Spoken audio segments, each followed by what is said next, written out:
ठीक है। हिंदुस्तान जिंक आपने शॉर्ट टर्म नजरिए से लिया था और आपकी खरीद से नीचे कर रहा है कारोबार। आपने 590 के आसपास अपनी खरीद बताई और 563 पे कर रहा है कारोबार। सिल्वर प्राइसेस अप होते हैं तो स्टॉक में एक रिएक्शन देखने को मिलता है, वो टूटते हैं तो स्टॉक नीचे आता है। तो काफी सिल्वर प्राइसेस के कारण वॉलेटाइल होता है ये स्टॉक। कोर पोर्टफोलियो वाला तो जाहिर तौर पर नहीं है आशीष जी, शॉर्ट टर्म इनका नजरिया भी है, तो हिंद जिंक पे क्या किया जाए? जी देखिए, यहाँ पे होल्ड करें क्योंकि वापस जिस हिसाब से सिल्वर प्राइसेस में मूव देखने मिल रहा है, जिंक एक डायरेक्ट प्ले बन जाता है। और मैंने मल्टीपल टाइम्स देखा है कि फॉलो थ्रू बाइंग इसमें बहुत अच्छी देखने मिलती है, डायरेक्ट कोरिलेशन देखने मिलता है स्टॉक में सिल्वर प्राइसेस से। तो यहाँ पर जो स्टॉक है उसे 540 के आसपास में रखे। पिछले हफ्ते गिरावट देखने मिली थी, लेकिन ओवरऑल स्टॉक स्ट्रेंथ में है। तो यहाँ पे 600 प्लस के लेवल से एक्सपेक्ट कर सकते हैं कमिंग वीक्स में।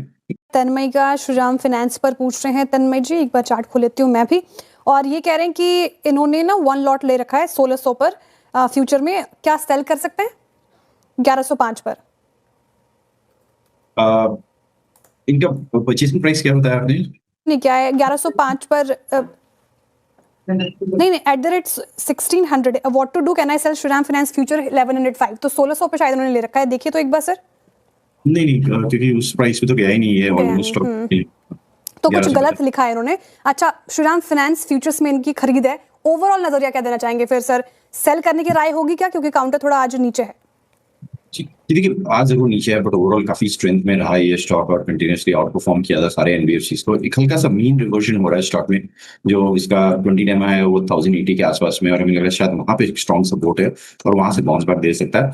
तो अगर सिंस प्रॉफिट में तो एक बार यहाँ पे बुक कर ले प्रॉफिट, और 1080 के वापस एक बार री एंट्री कर सकते हैं स्टॉक में, जिसे हम बाय एंड डिप्स की स्ट्रेटेजी बोल रहे हैं। तो यहाँ पे एक बार अगर प्रॉफिट में तो बुक करे और 1080 के पास में री एंटर करे, क्योंकि ओवरऑल स्ट्रेंथ में ये स्टॉक बनता है।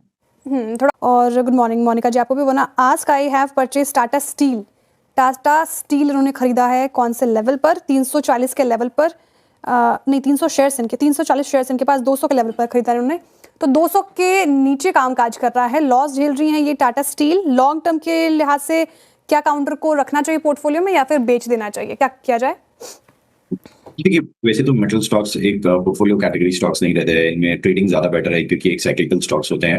बट अगर मैं टाटा स्टील की बात करूं तो देखिए, पिछले 4 हफ्तों से स्टॉक ने एक बेस बनाने का कोशिश किया है और जो लो है एक्जैक्टली 180 के आसपास मेरा बना है, और हमें लग रहा है कि वापस एक मेटल स्टॉक में आउट परफॉर्मेंस देखने मिल सकता है इन कमिंग वीक्स। तो यहाँ पे होल्ड करें, 178 का एक स्टॉप लॉस रखे, ऊपर में वापस 210 से 220 के आसपास में प्रॉफिट भी बुक करें।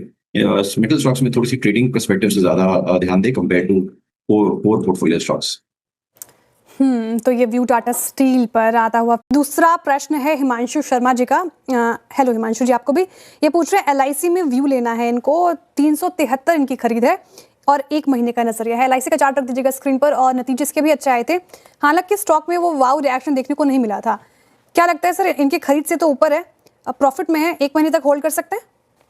जी देखिए, एब्सोल्युटली, क्योंकि एलआईसी पे काफी अट्रैक्टिव लग रहा है, और जिस हिसाब से स्टॉक में मूवमेंट है, स्टॉक अभी भी काफी अंडर डिलीवर्ड रहा है, अंडर मूव रहा है compare to even other insurance stocks. यहाँ पे होल्ड करें, मोमेंटम में स्ट्रेंथ बनी हुई है, बाइंग इंटरेस्ट कंटिन्यूसली देखने मिल रहा है। स्टॉप लॉस 400 के आसपास में रखे, ऊपर में लगता है इसमें 440 तक के जोन देखने मिल सकते हैं।